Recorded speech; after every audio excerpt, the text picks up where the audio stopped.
नव्हते. पण माणूस आला कुठून याचा शोध कोणी घेण्याचा प्रयत्न केला का नाही केला. आणि जर मानते की बाबा झुंजोजीचा जन्म नागपूरमध्ये झाला नसता तर आम्हाला हे सत्य मिळालं नसतं, हे सत्य मिळालं नसतं. अरे आम्ही या सृष्टीवर परमेश्वराने सगळ्याला जन्माला घातलाय.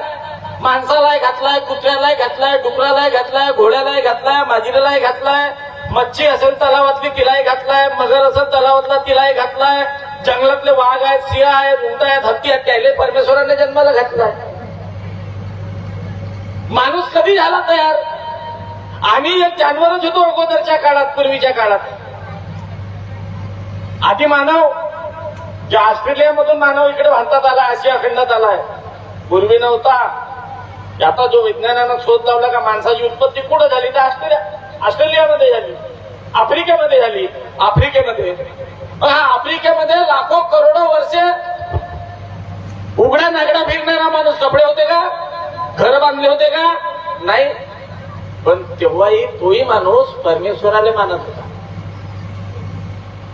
तोही परमेश्वराला मानत होता. कारण तेव्हाही विजा चमकत होत्या, तेव्हाही पाऊस पडत होता, तेव्हाही सूर्य तापत होता. त्या माणसाला वाटे का हा चमत्कार कसा घडते, कोणती शक्ती असेल. तेव्हाही तोही माणूस विचार करत होता हेडाव साहेब. आणि हळूहळू हळूहळू त्या देशामध्ये जेव्हा ज्वाला निघाल्या, तिथले जेव्हा जंगल संपले, तिथे खाद्य राहिलं नाही, तिथले प्राणी पळाले इकडे तिकडे, मग माणसाला खाद्य कुठं भेटल. माणूस तर ते मेलेले जनावर खात होता अगोदरचे त्या काळात.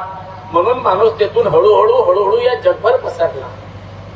पण कसं डोळ्यांनी राहत होता माणूस.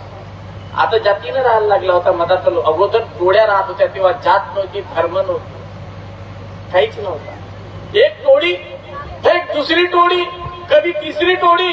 काही टोळ्या इकडे आल्या, काही टोळ्या तिकडे गेल्या इंग्लंडकडे, काही कुठे नाही, काही कुठे, काहीसाठी तर अन्नासाठी गेल्या. काही टोळ्या आपल्याकडे आल्या. आता मी एक सकाळी वाचता वाचता एक पुस्तक वाचलं का जी टोळी भारतात आली. अगोदर सगळ्यात पहिला धर्म कोणता तयार झालाय भारतात या जगात. त्या धर्माचं सगळ्यात पहिलं जो धर्म तयार झाला यहुदी धर्म. यहुदी, मुस्लिम आणि ख्रिश्चन हे तीन धर्म जे आहेत, तीनही धर्माच्या नायक एकच होता, इब्राहिम. या इब्राहिमनं एका परमेश्वराची त्यावेळेस जगाला सांगितलंय, काटेकर साहेब, त्यावेळेस का परमेश्वर एक आहे. त्यानं सुरुवात केली. पण त्याच्यामध्ये काय झालं का, त्यानं सुरुवात केल्याच्या नंतर तो मरण पावला. तो मेल्याच्या नंतर तुकडे पडले तीन. तुकडे झाले तीन. एक म्हणे घरच्याच माणसाला गादी देऊन, एक का म्हणत होता या घरच्याच माणसाला गादी देऊन आता आपले बाबा गेले तर मग दुसरा काम नाही, जो योग्य असेल त्याला देऊन. तर ते झाला एक यहुदी आणि एक मुसलमान. आणि त्याच्यानंतर या दोघातले जे बंडखोर होते ते तीन पुन्हा निघाले, त्याने बनवला ख्रिश्चन. त्या तिघाची उत्पत्ती इब्राहिमवरून आहे. आता ह्या भारतामध्ये मग पुन्हा अनेक पंथ आले, पुन्हा अनेक धर्म आले. आणि या धर्मामध्ये हा माणूस गुरफडला गेला. पण या माणसाला कोणी सत्य दाखवलं नाही. याला दाखवलं नाही का परमेश्वर कुठं आहे. याला भूत दाखवता आला, याला हे दाखवता आला, ते दाखवता आलं, पण परमेश्वर कुठं हे दुसऱ्याने आम्हाला नाही दाखवलं. दाखवलं का अगोदर आम्हाला देव कुठं कुठं दाखवलं. माणसाला माणसात माणुसकी नाही दाखवली, तर आम्हाला जात दाखवली. कुत्र्यामध्ये खंडोबा दाखवला, कुत्र्यामध्ये कुत्रा नाही दाखवला, नाही खंडोबा होय. डुकरामध्ये डुकर नाही दाखवला, नाही वरा देव होय. कोणता देव होय, हा वरा देव होय. सापामध्ये नागोबा देव होय. साप नाही होय, हा का होय देव होय, नागोबा देव होय. वाघाला वाघ आला असं ना, माणसाला खाल्लं असेल तरी तो माणसाला दोन चार माणसाला मारूनही जाय, नाही वाघोबा देव होय. म्हणजे या प्राण्यामध्ये देव दाखवले, पक्ष्यामध्ये देव दाखवले, सगळ्यामध्ये देव, दगडामध्ये देव दाखवले, आणि माणसामध्ये भूत दाखवले. दाखवले का. माणसामध्ये परमेश्वर कसा जागृत आहे हे दाखवण्याचं काम अख्ख्या या पृथ्वीवर ना या भूतलावर जर कुणी केलं असेल तर ते आपल्या महान त्यागी बाबा जुमदेवजीनं केलं. त्या महान त्यागी बाबा जुमदेवजीचे तुम्ही सेवक आहात, मी सेवक आहोत. आणि डंक्याच्या चोटवर सांगितलं पाहिजे, होय आम्ही महान त्यागी बाबा जुमदेवजीचे सेवक आहोत. ज्याने सत्य निर्माण केलं, शोधून काढलं आणि समाजासमोर निर्भीडपणे मांडलं आणि ते सिद्ध करून दाखवलं, या महान त्यागी बाबा जुमदेवजीचे आम्ही सेवक आहोत. आम्ही भाग्यवान आहोत. आम्ही भाग्यवान. आमच्या सारखे भाग्य दुसऱ्या जवळ नाही. ऐपत या प्रत्येक दुःखी कष्टी मानवामध्ये, या नाली काठावर राहणाऱ्या गोरगरिबांमध्ये, या हीन समजलेल्या जातीमध्ये जर निर्माण करण्याचं साथ जर कोण केलं तर ते आपल्या महान त्यागी बाबा जुमदेवजीनं केलं. हे आम्हाला समजलं का? आता गरज आमची आहे. बाबांना त्याची ड्युटी बजावली, बाबांना त्यांचं कर्तव्य पूर्ण केलं. जे तुम्हाला द्यायचं होतं ते दिलं. पण असंही नाही दिलं का हेडाऊ साहेब माझ्या जातीचे होईल तर तू हे 2 जास्त घेऊन जा, असं म्हणलं का बाबांना? नाही म्हणलं. तापेश्वर वैद्य माझ्या गावापासून दूर जायचं, याला थोडासा कमी देतो असं म्हणलं का बाबांना? नाही म्हणलं. अरे जे बी दुःखी कष्टी लोक आले, हे परमेश्वर आहे, हे भगवंत आहे. बाबा समोर बसलेल्या लोकांना भगवंतापरी समजत होता. पण भगवंत केव्हा व्हाल तुम्ही? भगवंताचे गुण तुमच्यात येतील तवा. नाही तर मग परमेश्वर कुठं आणि सैतान कुठं आहे? तर परमेश्वर येतीच आहे पण सैतान येतीच आहे. येती बसला असं ना ते एखादा सेवक. आजही का सेवक पुरे सुधरले म्हणता का तुम्ही? अरे मी इमानदारीनं सांगतो, आजही चुपचाप मध्ये मी कोणाला दिसत नाही म्हणते ना, चुपचाप मध्ये गपचूप जाते आणि अर्धी पाव पिऊन येते. तुम्ही आपापल्या गावातले तपासचे आहेत का नाही आहेत? आजही सेवक सांगते मी पटाची होड कोंबड्याची काती बंद केलो म्हणून. तपासा गावागावात. हे सेवक नाही, सबक पाडणारे सैतान आहेत, या मार्गातही आहेत. आजही पटामध्ये जाऊन राहिले. बायकोले सांगते रिश्तेदाराच्या फोन आला होता म्हणजे तुझ्या भावाची भेट घेऊन येईन म्हणते तिकडे आणि थोडसा त्याच्या संग बोलीन येऊन जाईन म्हणते. बायकोले नाही सांगे पटावर चाललो म्हणून आणि जाते ना पटात जाऊन होड लावते. नाही येत म्हणता आता आहेत. पण हे गोष्ट लक्षात ठेवा, हे एवढी हुशारी तुमची तुमच्या जवळ राहू द्या. बाबांना सांगितलंय परमेश्वरी कृपा जागृत आहे आणि ती प्रत्येक अंतकरणामध्ये आहे. तुम्ही तुमच्या अंतकरणातला परमेश्वर बाहेर काढून त्या ठिकाणी सैतान भरून राहिला हे काम करून. वेळ महत्वाची आहे. अनेक संतांनी म्हटलंय की समय बडा बलवान, समय के लंबे हात पडे, देव ऋषी की नर और नारी समय के पाव पडे. वेळ याची एक गोष्ट लक्षात ठेवा.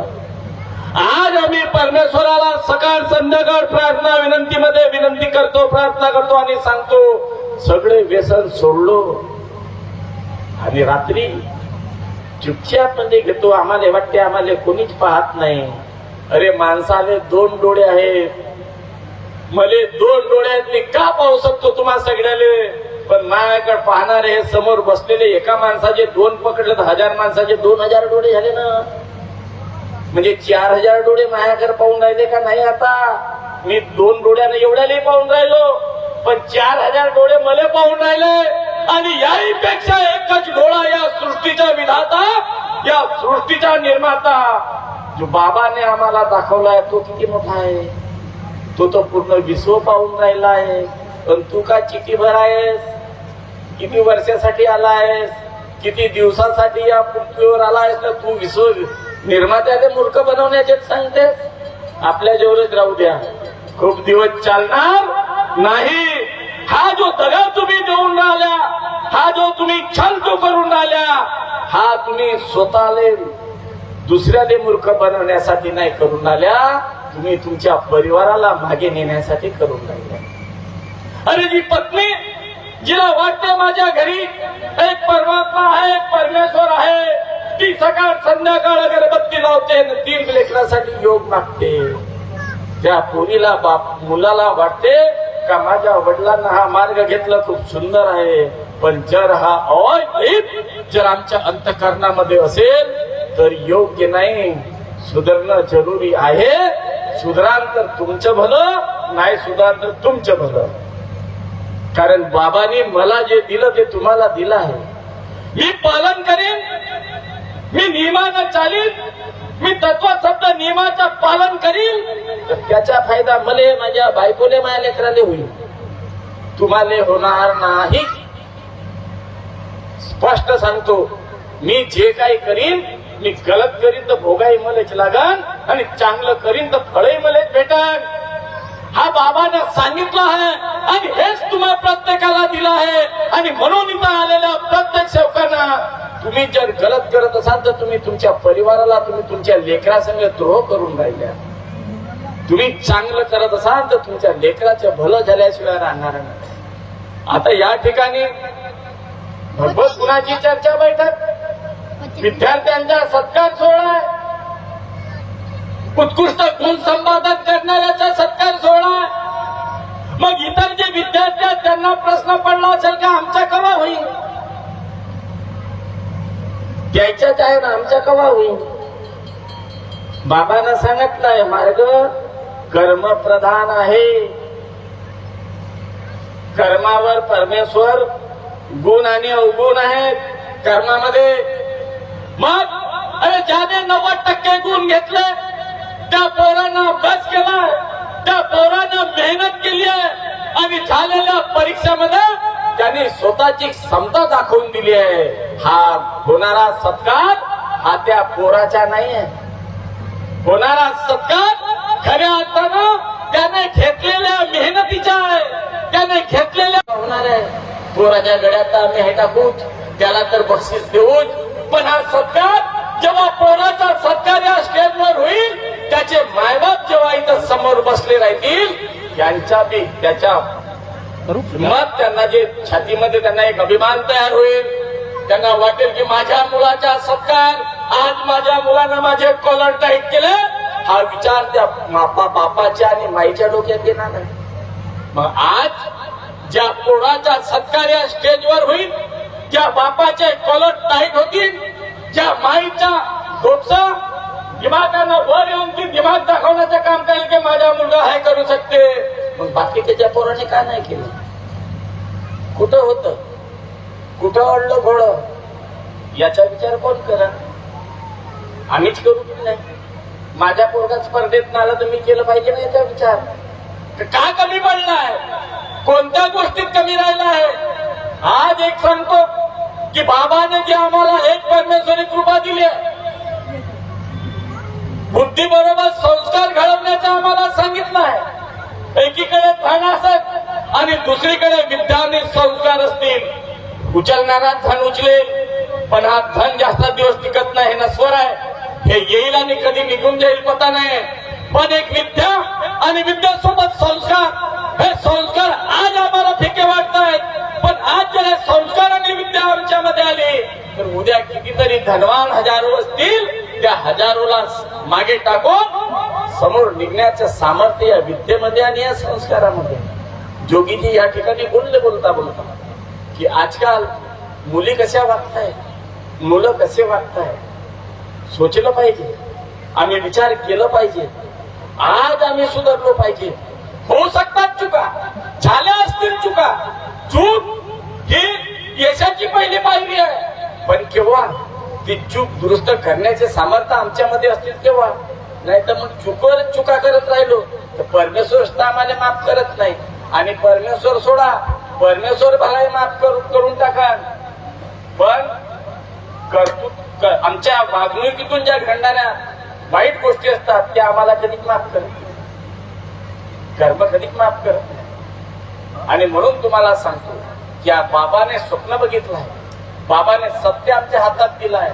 सत्य म्हणजे परमेश्वर, परमेश्वर म्हणजे सत्य, आणि हा सत्य आमच्या कृतीमध्ये उतरला पाहिजे, आमच्या परिवारामध्ये दिसलं पाहिजे. अनेकांनी बाबाच्या गोष्टी या ठिकाणी केल्या, बाबांनी केलेले परिश्रम या ठिकाणी सांगितले. आईच्या बाबतीत कोणीही बोलले नाही. आता इथं अर्ध्यापेक्षा जास्त महिला आहेत, पुरुष आहेत पण महिलाही आहेत. आता तुम्ही बी एवढ्या चुपचाप बजा, तुम्ही म्हणा ना का आईनं काहीच नाही केलं का, आईनं काहीच नाही केलं, बाबानं तर केलंच पण आईनं काहीच नाही केलं. आता हा आलेसूर गाव आहे, हा जंगलातला गाव आहे, जंगलात नाही गाव, इकडे वाघ असतील की नाही वाघ. आता एखादा वाघ तिकडून बकरीच्या पिल्लेच्या मागे धावत धावत धावत धावत आला या गावात,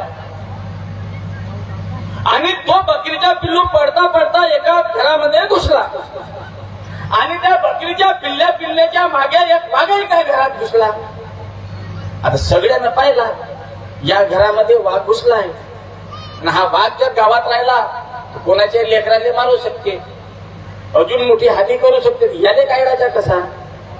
लोक जमा झाले, बाया जमा झाल्या, सांगितलं आता तिथं कटरे आहे.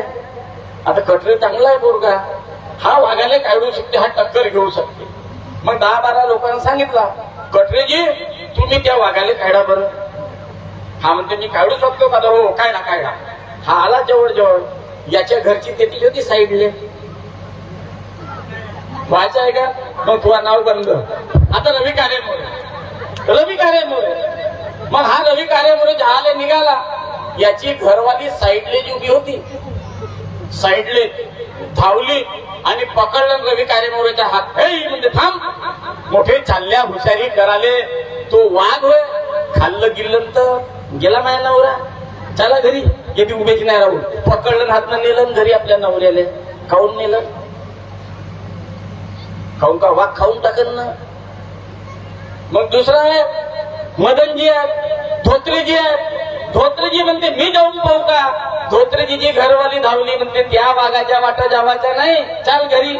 ज्या ज्या माणसाचे नाव निघाले त्या माणसाच्या पहिलं त्याच्या बायका झाल्या समोर, चाल घरी. जेवढ्याचे नवरे होते सगळ्या बायकांना आपल्या घरी घेऊन गेले, चाल म्हणते घरी. त्या वाघाच्या वाटा जावाचा नाही. किती भीती, किती चिंता, कोणाची परिवाराची, डोक्यावरच्या कुकवाची, छोट्या छोट्या लेकराची. म्हणजे तुम्हाला चिंता आहे आणि आपल्या आईने काय नव्हती. अरे जेव्हा एका परमेश्वराची प्राप्ती करायची होती, संन्यासाने मंत्र दिला आणि हे समजावून सांगितलं की हे मंत्र करणारे चांगले चांगले मेले, काही काही पागलही झाले. मीनही नाही केलो हा मंत्र, माझ्या बापाने नाही केलं, ऐकलो हा मंत्र असा आहे, हा घे आणि हे केलं तू एकटं पुरा सुखी होशील, नाही तर मग काही सांगता येत नाही. बाबा घरी आले, बाबाने घरी 5 भावासोबत विचार केला का संन्यासांना हा मंत्र आम्हाला दिलाय, हा मंत्र केला तर आपल्या घरातले सगळे अलबला दूर होऊ शकते. पण हे सांगितलं नाही, जर जपला नाही तर काही पागल झाले ना काही मेले. झाले का बाकीचे भाऊ तयार? नाही. 5 भावातले 4 तयार नाही झाले. बाबा विचारात पडले. बाबा म्हणतो मी करतो, पण तेव्हा आपल्या आईनं जर म्हणलं असतं नको करू तर.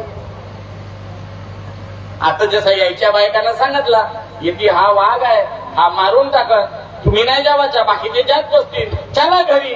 सगळ्यांना नेला. आणि असंच आमच्या आईनं म्हटलं असतं नाही हा नाही करायचा, ते 4 जण करत बसतील, तुम्ही नाही करायचा. पण आपली आई खंबीरपणे बापाच्या खांद्याला खांदा लावून उभी राहिली ना. करा, एक लेकरांनी सांभाळून टाकीन, करा तुम्ही हे. आणि आईची साथ बाबाले भेटली आणि त्यामुळे आपल्या बाबानं हे भगवत कृपा प्राप्त करून ठेवलं. म्हणजे आम्ही आपल्या आईच्या किती मोठा योगदान आहे का नाही आहे? आणि जर आपल्या आईचा योगदान होता म्हणून परमेश्वराची प्राप्ती झाली. आणि जे परमेश्वराची प्राप्ती बाबानं केली तोच परमेश्वर तुमच्या माझ्या घरामध्ये आहे. आणि तर तोच परमेश्वर जर तुमच्या माझ्या घरामध्ये आहे तर आमच्या आईची, आमच्या काकूची, आमच्या वहिनीची कोणती जबाबदारी आहे? जे भूमिका माझ्या आईनं पार पाडली ते भूमिका आमच्या प्रत्येक महिलेची जर घरामध्ये राहील आणि माणसाच्या हिमतीला साथ देण्याची आमची क्षमता राहील, आमची तयारी राहील, त्या दिवशी आमच्या प्रपंच सुदृढ झालं.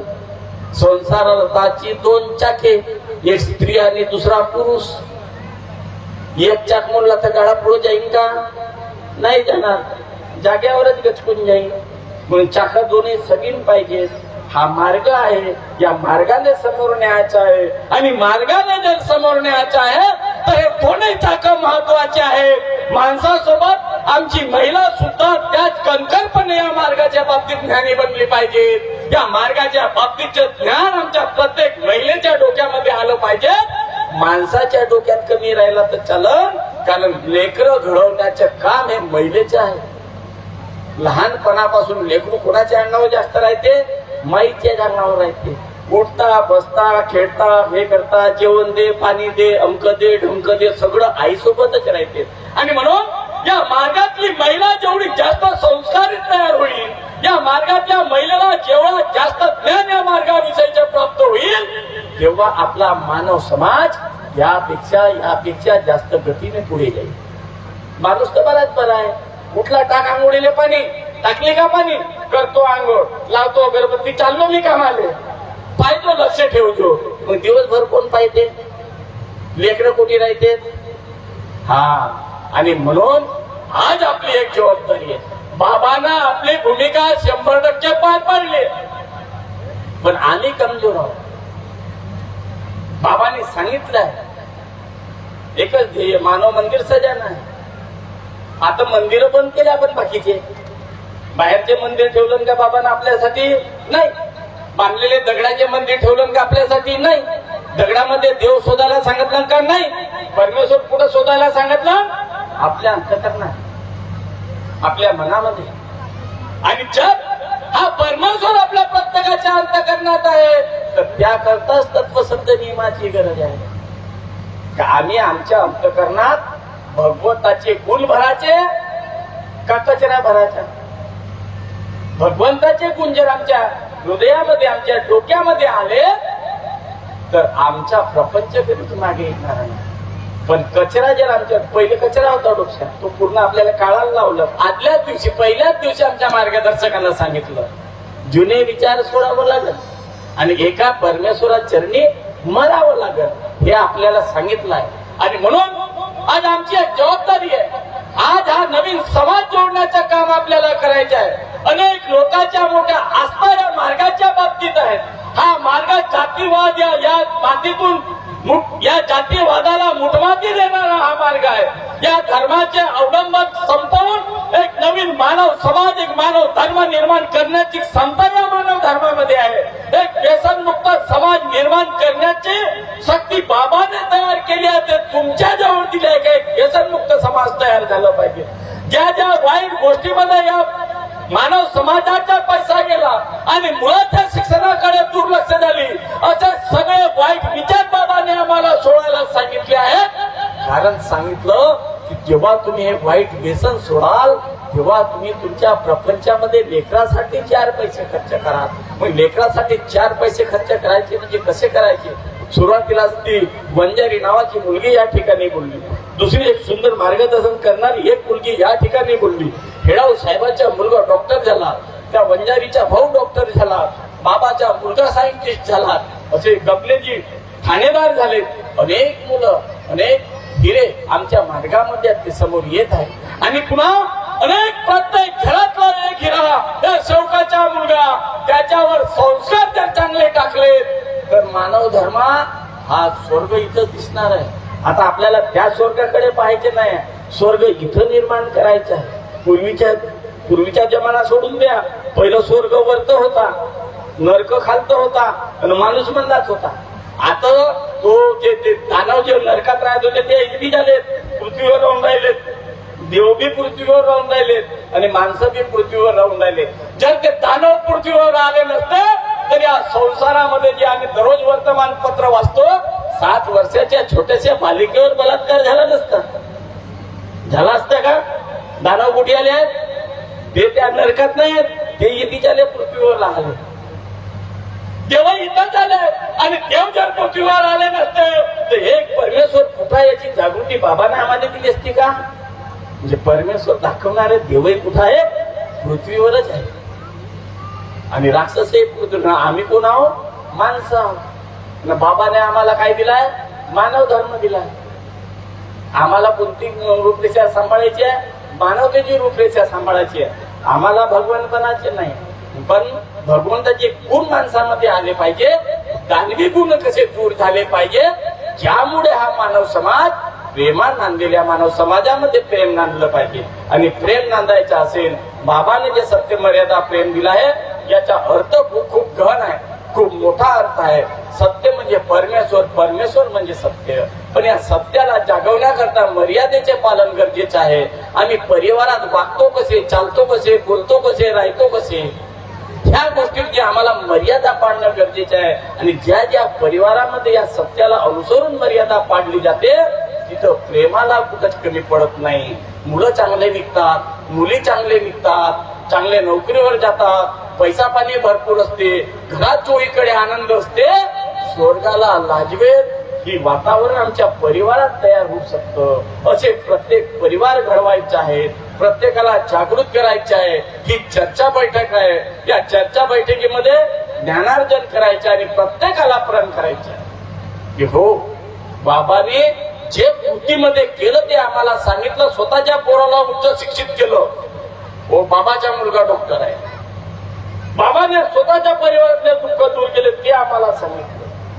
बाबाने जे जे केलं तेच आम्हाला सांगितलं आहे. पण जे काही सांगितलं आहे ते खूप गुणी सांगितलं आहे. त्याचा अंगीकार आपण करा.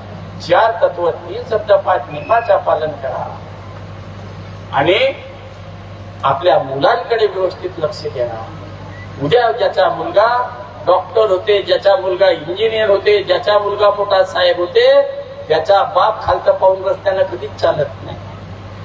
तो असा ताटमानेनं चालते. त्याला वाटते का लोकांना माझ्या संग नमस्कार घेतल्या पाहिजे. मग मी त्याला सांगेन का माझ्या मुलाची याची बदली झाली, आधी इतके रुपये भेटते, आता महापौराले कार भेटली, महापौराले सरकारी बंगला भेटला, तो वाटत पाहत राहते सांगायची. आणि ज्याचा पोरगा चोरी करून सापडला तो रस्त्याने चालते तेव्हा खालच्या मानवाने चालते. आणि त्याला वाटते का आता मी कुणासंग कुणी माझ्यासंग बोललं नाही पाहिजे, त्याला का बोलली नाही त्या सगळं माझ्या पोट्याने तर नाक कापून टाकलं नाही. पण जेव्हा घडत, जेव्हा आम्ही आमच्या छोट्या छोट्या बालकांवर चांगले संस्कार टाकून तेव्हा घडत. आणि म्हणून सगळ्यांना विनंती करतो, आम्ही महात्यागी बाबा त्या मार्गाची सेवा.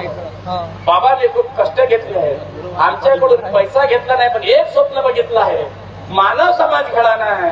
आणि बाबाचे स्वप्न पूर्ण करण्याकरता आमच्या परिवारातली जशी अलाभला दूर झाली, आता आम्ही सुखी समाधानी झालो. आता आमच्या बाबाला आनंद वाटलं पाहिजे ते वर्तन आमच्या प्रत्येकाच्या परिवारात नांदेल. असंच वर्तन आपण सर्वांनी ठेवावं एवढी विनंती या ठिकाणी करतो आणि थांबतो. सर्वांना माझे नमस्कार.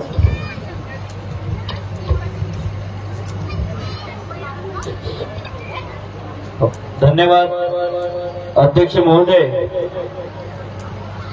आणि खूप अमूल्य असं आमच्या सर्व सेवकांना आपण मार्गदर्शन केलं, विद्यार्थ्यांवर सुद्धा मार्गदर्शन केलं. आणि बाबांचं म्हणजे गरीबदाजींना बोललेले लाईन आहेत ते मी बोलण्याचा प्रयत्न करतो.